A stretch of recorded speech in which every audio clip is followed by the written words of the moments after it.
जय हिंद, नमस्कार फ्रेंड्स। ज्योति क्लासेस में आप सभी का एक बार फिर से स्वागत है। दोस्तों, जैसा कि आप सभी को पता है, हमारी जो होम साइंस की सीरीज चल रही है बहुत ही अच्छे से चल रही है। यानी कि हम उसको बहुत ही अच्छे से पढ़ रहे हैं और कंटिन्यू पढ़ रहे हैं। और उसमें हमारा जो हम पढ़ाई कर रहे हैं, क्लास 6 से 12th की बुक हम रीड कर रहे हैं, कि जिसमें कि अभी तक हमने हमारा जो क्लास 6 और 7 था उसको कंप्लीट कर लिया है। और साथ ही साथ हमने स्टार्ट किया है हमारी क्लास 8th की बुक। और क्लास 8th की बुक में भी फ्रेंड्स हमने हमारा चैप्टर 11 कंप्लीट कर लिया है। और इस जो हमारा ये जो सीरीज चल रही है, इसको करने का सिर्फ एक ही टारगेट है कि एक बार आप अपना होम साइंस का सिलेबस कंप्लीट कर लें। उसके बाद आप जो है किसी भी एग्ज़ाम को, होम साइंस से रिलेटेड कोई भी एग्ज़ाम कहीं पर भी निकलता है, किसी भी एग्ज़ाम को क्लियर करने के लिए अपने आप को जो है क्या पाएँ, प्रिपेयर्ड पाएँ।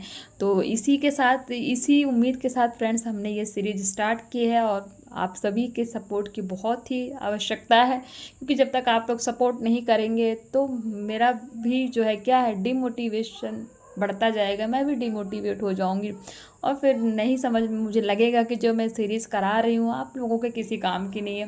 प्लीज़ फ्रेंड्स, आप लोग मुझे सपोर्ट कीजिए जिससे कि पढ़ने में थोड़ा सा मज़ा आए। और आप सभी से रिक्वेस्ट है, जो हमारे न्यू व्यूवर्स हैं, जिन्होंने हमारी अभी वीडियोस नहीं देखी है क्लास 6 7 जो हमने पढ़ाई की है, तो फ्रेंड्स आप वहाँ प्लेलिस्ट में जाइए। आपको यहाँ पे जो आप वीडियो देख रहे हैं, इनके नीचे आपको एक लिंक मिलेगा, वहाँ पे आप प्ले लिस्ट में आप जाइए, उस पर क्लिक कीजिए। उस पर आपको क्लास 6 7 और 8th की जो भी हमने चैप्टर 11 तक कंप्लीट किया, जितनी भी वीडियोज़ हैं, उनके जितने भी चैप्टर हैं ना फ्रेंड्स, वो टॉपिक वाइज बहुत ही अच्छे से डिटेल में आपको एक्सप्लेन कराए गए हैं, जिसमें कि पॉइंट टू पॉइंट चीज़ें आपको बताई गई हैं। आई होप आपको जो है वीडियो जब आप देखेंगे सीरीज वाइज जैसे मैंने कराया एज इट इज़, तो आपको वो बहुत ही अच्छे से एक कॉन्सेप्ट समझ में आएगा। तो प्लीज़ फ्रेंड्स, आप जाइए प्लेलिस्ट में, वहाँ पे आप क्लास 6 7 की आप वीडियोस देखिए और अपनी पढ़ाई को कंटिन्यू रखिए और हमारे साथ बने रहिए।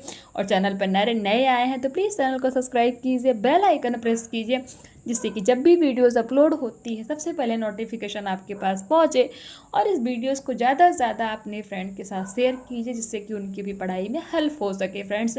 और हाँ, जो भी हमारी यूपी टीजीटी पीजीटी के जो एग्ज़ाम होने वाले हैं अप्रैल में, जो भी उनके कैंडिडेट हैं, जो भी हमारे दोस्त हैं, तो उनके लिए भी जो हमारी सीरीज चल रही काफ़ी हेल्पफुल होने वाली है, क्योंकि उनका भी रिवीजन बहुत ही अच्छे से हो जाएगा।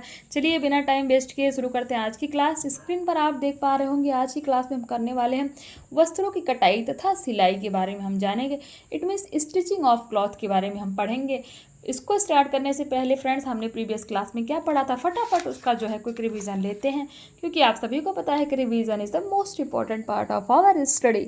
अगर हम प्रीवियस का रिवीजन लेते हैं और अभी हम जो पढ़ रहे हैं, तो फ्रेंड्स रिवीजन लेने के बाद दोनों को आपस में, दोनों ही टॉपिक को क्या कर पाते हैं, कनेक्ट कर पाते हैं। आपको पता है ना रिवीजन का कितना बेनिफिट निकलता है। तो ये देखिए, हमारा प्रीवियस क्लास था वस्त्रों के नमूने और पैटर्न के बारे में हमने जाना था। It mean sample pattern of clothes के बारे में हमने जाना था। इसमें हमने देखा था पैटर्न होता क्या है, मीनिंग ऑफ पैटर्न, यानी कि पैटर्न का अर्थ देखा था, पैटर्न बनाया कैसे जाता है उसके बारे में देखा था, पैटर्न के कितने प्रकार होते हैं, पैटर्न में सुधार कैसे किया जा सकता है, और हमने लास्ट देखा था पैटर्न द्वारा कपड़ा कैसे काटा जाता है। तो इन सभी के बारे में हमने देखा था। बहुत ही छोटा चैप्टर था, साथ ही साथ इस चैप्टर के स्मरणीय तथ्य देखे थे और किया था इसकी कुछ प्रश्नावली। और एज अ होमवर्क के रूप में आपको अति लघु उत्तरीय, लघु उत्तरीय और दीर्घ उत्तरीय प्रश्न मैंने दिया था। आई होप जो है आपने इन क्वेश्चन को सॉल्व किया होगा और ये क्वेश्चन आपसे बहुत अच्छी तरह से सॉल्व हुए होंगे। चलिए फ्रेंड्स, तो ये था हमारा प्रीवियस क्लास। आई होप आपका एक बार कोई रिवीजन हो गया होगा। देखते हैं हमारी आज की क्लास वस्त्रों की कटाई तथा सिलाई के बारे में, it means stitching of cloth के बारे में। वस्त्र मानव की प्राथमिक एवं आवश्यक आवश्यकता है। वस्त्र क्या है, मानव की प्राथमिक, लेकिन सबसे सर्वप्रथम आवश्यक एवं आवश्यकता है। सभ्य समाज में तन ढकने के लिए वस्त्र फैशन बन चुके हैं। सिले हुए वस्त्र पहनकर व्यक्ति तन सज जाता है, यानी कि व्यक्ति का जो शरीर है वो क्या होता है, सज जाता है, अच्छा लगने लगता है और मन प्रसन्न हो जाता है। बाजार में दर्जी से सिलवाना बहुत महंगा पड़ता है, अतः बालिकाओं को घर पर वस्त्र सिलने का प्रशिक्षण दिया जाता है, यानी कि उनकी क्लास चलाई जाती है। उत्तम ढंग से सिलवाया गया साधारण वस्त्र भी क्या है, आकर्षक बन जाता है। यानी कि अगर किसी भी सिंपल से कपड़े को भी आप जो है अच्छी तरीके से उनको सिले हैं, तो अगर उसकी सिलाई अच्छी हुई है, फिटिंग अच्छी हुई है, तो फ्रेंड्स उससे क्या होता है, हमारा जो वस्त्र है वो देखने में क्या होता है, अट्रैक्टिव लगता है, यानी कि आकर्षक लगता है। अब देखते हैं वस्त्रों की सिलाई के लाभ क्या होते हैं। It means advantages of stitching cloth के क्या हैं, देखते हैं। घर पर सिलाई करने के महत्व अथवा लाभों को निम्नांकित बिंदुओं के अंतर्गत समझा जा सकता है। वो बिंदु कौन से हैं? नंबर 1, परिवार के प्रत्येक सदस्य का वस्त्र घर पर ही सिल जाता है। इससे उसका नाप लेने में क्या होती है, सुविधा होती है और उचित वस्त्र फिटिंग का बन जाता है। उचित फिटिंग का वस्त्र सिले जाने पर उसके व्यक्तित्व में क्या होता है, निखार आता है। नंबर 2, घर पर वस्त्र सिलने से वस्त्र आवश्यकता अनुसार कम या ज़्यादा समय में सिला जाता है। इससे समय की बचत होती है। नंबर 3, घर पर वस्त्र सिलने से धन की भी बचत होती है। सीधी सी बात है कि अगर हम अपना वस्त्र खुद सिल लेंगे तो दर्जी को पैसा नहीं देना पड़ेगा। जो पैसा दर्जी के पास जाता है वह घर पर बच जाता है। नंबर 4, घर पर सिलाई करने में कपड़े की बचत होती है, क्योंकि दर्जी नाप से अधिक कपड़ा लेता है, जबकि घर में उस कपड़े में से बचे कपड़े के द्वारा बच्चों के कपड़ों में सुंदर डिजाइन बनाया जा सकता है। नंबर 5, यदि कपड़ा थोड़ा सा भी कम रहता है तो दर्जी कपड़ा सिलने से मना कर देता है, जबकि उस कपड़े में थोड़ा दूसरा कपड़ा मिलाकर कोई भी कलात्मक डिजाइन वाला वस्त्र बनाया जा सकता है। अब देखते हैं नंबर 6, घर पर वस्त्र सिलने से आत्मनिर्भरता आती है। सिलाई को व्यवसाय के रूप में अपनाकर क्या होता है, बेरोजगारी से बचा जा सकता है। नंबर 7, विशेष उत्सवों पर यानी कि ओकेजन पर घर पर अपनी इच्छानुसार डिज़ाइन तैयार करके वस्त्र सिलकर समय से तैयार करके पहना जा सकता है। नंबर 8, घर पर सिले वस्त्रों की सिलाई दोहरी तथा मजबूत होती है, जबकि दर्जी के सिले वस्त्र शीघ्र समय से क्या होते हैं, पहले खराब हो जाते हैं, यानी कि वो मतलब नॉर्मल ऐसे ही सिलाई कर देते हैं, मजबूती नहीं होती उसमें। वस्त्र सीने के लिए आवश्यक नापे यानी कि essential measurements for stitching clothes, देखते हैं इनके बारे में। वस्त्र सीने के लिए निम्न नापे लेना आवश्यक, यानी कि जब किसी वस्त्र को सिलना है तो हमें किन किन अपने शरीर के किन किन पार्ट का नाप लेना चाहिए, देखते हैं। नंबर 1, लंबाई। इंच टेप को कंधे पर रखकर जितना लंबा जो वस्त्र बनना है उसकी लंबाई ले लेते हैं। नंबर 2, छाती की नाप। छाती की नाप लेने के लिए इंच टेप को शरीर के दोनों बगलों के यानी कि जो साइड्स होता है हमारा, बगलों के नीचे से छाती के ओर चारों ओर लेकर छाती के बिल्कुल बीच में लगाकर नाप ली जाती है। इस नाप को लेते समय इंच टेप को इतना ढीला रखना चाहिए कि व्यक्ति आसानी से श्वसन कर सके, यानी कि सांस ले सके। अब कंधे की नाप कैसे ली जाती है, देखते हैं। कंधे की नाप को पुट या तीरे की नाप भी कहते हैं। इंपॉर्टेंट पॉइंट है फ्रेंड्स, कंधे की नाप को क्या कहते हैं, पुट या तीरे की नाप भी कहते हैं। यह नाप लेने के लिए उस व्यक्ति के पीछे खड़ा होना चाहिए। किस व्यक्ति की, जिसकी आप नाप ले रहे हों। अगर आप किसी के कंधे की नाप ले रहे हो तो उसके पीछे खड़ा होना चाहिए जिसकी आप नाप ले रहे हैं। आप अब इंच टेप को गर्दन के पास रीढ़ की हड्डी के ऊपर रखकर कंधे के जोड़ तक लाना चाहिए। ध्यान रखिए कि बाएं हाथ में टेप पकड़कर दाएं हाथ से क्या करना है, कंधे की सीवन तक लाकर फिर से सीधा स्वतंत्र छोड़ देना चाहिए। तो किसकी नाप के बारे में हमने देखा, कंधे की नाप के बारे में देखा। अब देखते हैं गले की नाप किस प्रकार ली जाती है। गले की नाप गर्दन के चारों ओर फीता घुमाकर ली जाती है। गले की नाप लेते समय टेप के भीतर गले की ओर एक उंगली डालनी चाहिए। ब्लाउज का गला बनाने के लिए इस गले का आकार बड़ा करना होता है। अब कमर की नाप किस प्रकार ली जाती है। ब्लाउज सीने के लिए ब्लाउज की लंबाई तथा कमर की चौड़ाई दोनों की सही नाप का ज्ञान समान महत्व रखता है। लंबाई की नाप लेने के लिए इंच टेप को गर्दन या रीढ़ की हड्डी पर रखकर कमर के सबसे पतले भाग तक लेनी चाहिए। चौड़ाई की नाप लेने के लिए उस स्थान पर कमर के चारों ओर फीता डालकर नापते हैं जिस स्थान तक आपने ब्लाउज की लंबाई रखी है। अन्य वस्त्रों के लिए कमर की लंबाई नापने के लिए इंच टेप को कूल्हे की हड्डी तथा पसली की अंतिम हड्डी के बीच रखकर नापते हैं। अब मोहरी की नाप कैसे ली जाती है। कलाई के चारों ओर की टखनी की नाप मोहरी की नाप कहलाती है, यानी कि जो कलाई की चारों ओर की जो टखनी होती है ना, उसकी जो ये आप देख पा रहे होंगे, ये इस तरीके की, देख पा रहे हैं ना, ये इस तरीके की। तो जो हमारी कलाई होती है, कहाँ पे थे हम, कलाई के चारों ओर की टखनी की नाप मोहरी की नाप कहलाती है। यह नाप फीता चारों ओर घुमाकर ली जाती है। नंबर 7 पुट स्लीव क्या है? कंधे से लेकर आस्तीन तक की नाप को क्या कहते हैं? पुट स्लीव कहते हैं। यानी कि जो हमारा कंधा होता है वहाँ से लेकर आस्तीन तक, यानी कि जो बाजू होती है वहाँ तक की नाप को क्या कहते हैं? पुट स्लीव कहते हैं। यह नाप कंधे की चौड़ाई के साथ ली जाती है। इससे बाएं हाथ से इंची टेप पकड़ा जाता है। यानी कि जब इसकी नाप ली जाती है तो इसमें बाएं हाथ से इंच टेप को पकड़ा जाता है और दाएं हाथ से लंबाई नापी जाती है। किसकी लंबाई के बारे में बात हो रही? पुट स्लीव के बारे में। अब सीट क्या होता है, उसकी लंबाई कैसे ली जाती है, यानी कि नाप देखते हैं। कूल्हे के नीचे सीट की नाप ली जाती है। यह नाप भी फीते को चारों ओर घुमाकर ली जाती है। नंबर 9 सिस्त क्या होता है? गर्दन के पिछले भाग में रीढ़ की हड्डी के स्थान पर फीते का एक सिरा रखकर उंगलियों में दबा दिया जाता है। सिस्त का कैसे लेते हैं, ध्यान दीजिएगा। गर्दन के पिछले भाग में, जो हमारा गर्दन होता है ना, उसका पिछला जो भाग होता है, पिछले भाग में रीढ़ की जो हड्डी होती है उसके स्थान पर फीते का एक सिरा रखकर उंगलियों में दबा लिया जाता है और दूसरे सिरे से जितनी लंबाई आवश्यक होती है उतनी नाप ली जाती है। इसी नाप को क्या कहते हैं? सिस्त कहते हैं। वस्त्र का अनुमान लगाना और उसकी कटाई करना, इट मीन्स प्रशंसन ऑफ क्लॉथ्स एंड कटिंग के बारे में देखते हैं। किसी भी वस्त्र की सिलाई से पूर्व उसमें लगने वाले कपड़े का ठीक से अनुमान निम्नलिखित 3 बातों के आधार पर लगाया जाता है। कैसे? नंबर 1 कपड़े का अर्ज कितना है। नंबर 2 कपड़ा सिकुड़ने वाला है या नहीं। नंबर 3 व्यक्ति की शरीर की पूरी नाप क्या है। यानी कि जब भी किसी भी वस्त्र की सिलाई से पहले उसमें यानी कि जब भी आप किसी व्यक्ति के लिए कोई कपड़ा सिल रहे हैं, उसकी सिलाई से पहले कि उस व्यक्ति के लिए कितना कपड़ा लगेगा, आप एक नाप का जो है अनुमान कैसे लगा सकते हैं? किसके आधार पर? 3 तरह से। कैसे? कपड़े का अर्ज कितना है, कपड़ा सिकुड़ने वाला है या नहीं, या फिर व्यक्ति की शरीर की पूरी नाप क्या है। इन सब के माध्यम से आप क्या कर सकते हैं? वस्त्र का अनुमान लगा सकते हैं और उसकी कटाई कर सकते हैं। अब ये देखिए फ्रेंड्स, दे रखा है नंबर 1 फ्रॉक के बारे में दे रखा है। फ्रॉक कैसे बनाया जाता है हमने क्लास 6 और क्लास 7 में पढ़ा है, तो इसलिए ज़्यादा इसको डिटेल में नहीं कराऊंगी मैं। 10 वर्षीय बालिका के लिए फ्रॉक सिलने के लिए वस्त्र का अनुमान लगाना और उसकी कटाई करना। तो ये देखिए, छाती कितना होना चाहिए, 70 सेंटीमीटर। कमर कितनी होनी चाहिए, 28 सेंटीमीटर। लंबाई 76 सेंटीमीटर। आस्तीन 58 सेंटीमीटर। आस्तीन की मोहरी 20 सेंटीमीटर। तीरा 30 सेंटीमीटर। घेर की चौड़ाई 32 सेंटीमीटर। अब कपड़े का अनुमान कैसा लगाया जाए? किसी को 10 साल की बच्ची का फ्रॉक बनाना है तो माना कपड़े का अर्ज कितना है, 90 सेंटीमीटर है, तब कपड़े का अनुमान निम्न प्रकार से लगाया जा सकता है।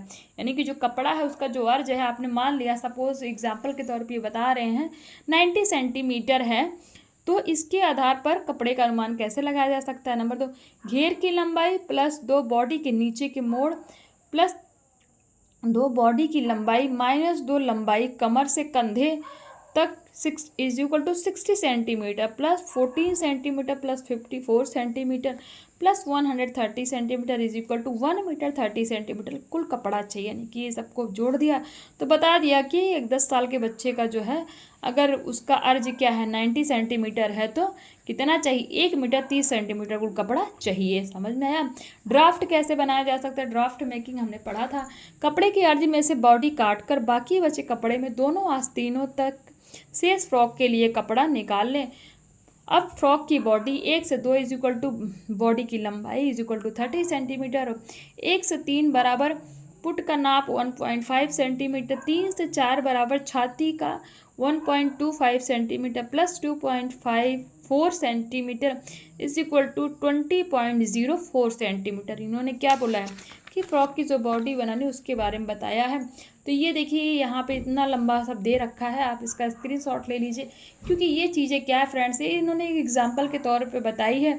और ये आप जब तक आप, मैंने क्या बोला, ये ऐसा चैप्टर है जब तक आप इसको प्रैक्टिकल नहीं करेंगे कुछ भी समझ में नहीं आएगा। इसमें जो मेन है ना, इसकी थ्योरी, जैसे कि थ्योरी में हमने अभी पढ़ा, क्या पढ़ा, वस्त्रों की सिलाई के लाभ क्या होते हैं, वस्त्र सीने के लिए आवश्यक नापे कौन कौन सी, ये हमारी थ्योरी है फ्रेंड्स, है। तो इनके बारे में आपको क्या है, मेन पता होना चाहिए। अब बाकी इन्होंने दे रखा है फ्रॉक का घेरा, फिर ये सब चीज़ें क्या है, ये इन्होंने एक आपको बता रखा है कि ऐसा अगर 10 साल के बच्चे का बनाना है तो ये चीज़ें होनी चाहिए, ऐसे इस तरह से बना। फ्रॉक की आस्तीन नहीं देखिए आपको, आप इसका स्क्रीनशॉट ले लीजिए, क्योंकि ये आप जब तक आप प्रैक्टिकल नहीं करेंगे आपको समझ में नहीं आएगी और उसकी आपको ज़रूरत भी नहीं है। आप थ्योरी इसकी पढ़िए।